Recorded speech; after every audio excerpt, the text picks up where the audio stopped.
మనిషి ఎక్కువ మాట్లాడకూడదు, తక్కువ మాట్లాడాలి, ఎక్కువ వినాలి. అందుకే ఒక నోరు రెండు చెవులు. ఇది లోకానికి చెప్పడానికి ఏనుగు యొక్క ముఖం చెప్తుంది. అందుకే మీరు చూడండి, చెయ్యి వేరుగా ఉంటుంది, నోరు వేరుగా ఉంటుంది. మిగిలిన ప్రాణులకి చెయ్యి ఇలా అడ్డం పెడితేనే తెలుస్తుంది.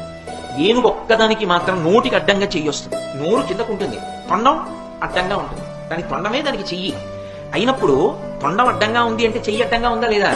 నోటికి అడ్డంగా చెయ్యి పెట్టుకున్నటువంటి ప్రాణి ఎవరు? తనంత తానుగా ఏనుగు ఒక్కటే. దంతములు రెండు పక్కకి ఉంటాయి, అవి నవలడానికి పనికిరావు. అంటే తినడం కోసం దంతాలు కాదు, మాట్లాడడం కోసం నోరు కాదు.